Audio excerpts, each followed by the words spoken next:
Lexi home, and here she starts chirping at her. Somebody hit Sophie Cunningham in the eye, and the Indiana Fever just stood there. No reaction, no pushback, no fight. If that doesn't tell you everything that's wrong with this team, I don't know what will. Because this wasn't just a regular season game. This was a return to Phoenix. This was personal. And Sophie came out like it. She was locked in, jawing, defending, firing on all cylinders, playing with that same edge the Fever used to be known for. But while Sophie was out there throwing punches, figuratively and maybe almost literally, her teammates, moonwalking around the court like it was a preseason charity game. And what happened next didn't just break the internet. It exposed everything fans have been screaming about for weeks. DeWanna Bonner was trash on Indiana. Let's just call it what it was. She came to the Fever, gave them absolutely nothing, mailed it in, and dipped. And now she's in Phoenix, acting like she's in her prime again.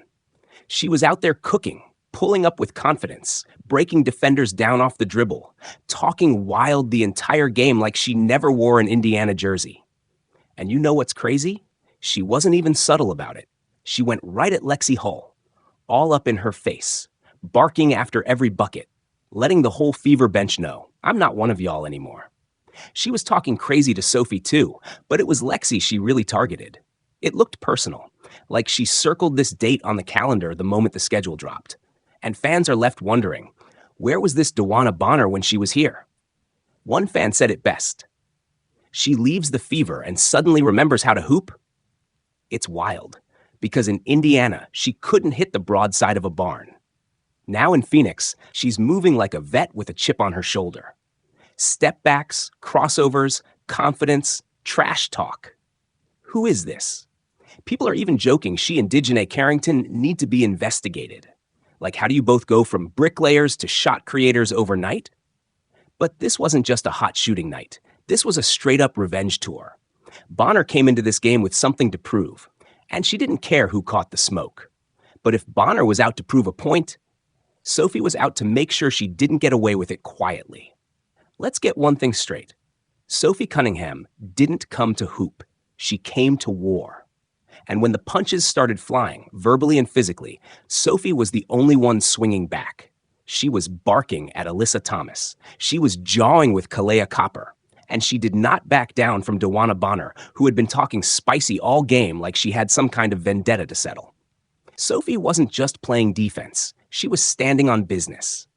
With Caitlin Clark sidelined, the Fever had a leadership vacuum, and Sophie filled it the only way she knows how, with fire, grit, and elbows. She didn't flinch when they came at her. She didn't look to the refs for help. She wanted the smoke. She was ready to go 1v5 if she had to.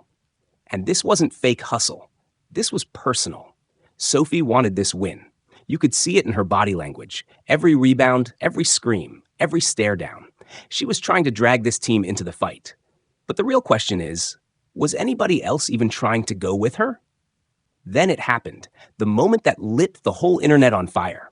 Sophie Cunningham took a clean shot to the eye. No flop, no exaggeration, just a straight-up hit to the face. And what did the refs do? Nothing. No whistle, no review, no flagrant, no technical. And worse, what did her teammates do? Nothing. Not a single Fever player stepped up, not a shove, not a stare down, not even a word. Sophie's on the floor holding her face, and the rest of the Fever? Just standing there like mannequins.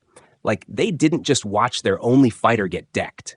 And that's when the whole internet exploded. Fans were furious. Where's the response? How do you let your teammate get hit like that and just do nothing? That's why they keep targeting your stars, because nobody ever steps up. Meanwhile, the Mercury? They smelled blood. Phoenix took over the game right there. Momentum shift, swagger shift, confidence shift. They knew the Fever had no fight left in them. That moment wasn't just about a missed call. It exposed the entire culture of this team. Sophie Cunningham had 18 points. She was on fire. Efficient shooting, high energy, total dog mode. So what does the coach do? Benches her to start the second half. Make it make sense.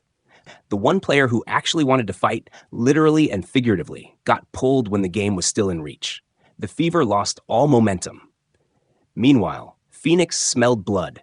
They ramped up the physicality, pushed the tempo, and took control. And Sophie? She watched it all.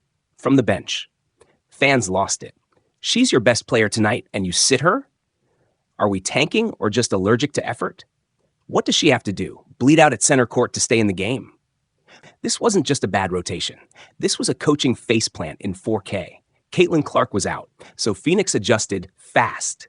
They knew exactly where the offense was coming from now. Sophie Cunningham. So what did they do? They made her the target. Bump her every possession. Talk trash in her ear. Force her into double teams. Wear her down minute by minute. And the worst part? Nobody helped. No off-ball movement. No screens. No second options. It was just Sophie versus 5 defenders. That's not basketball. That's sabotage.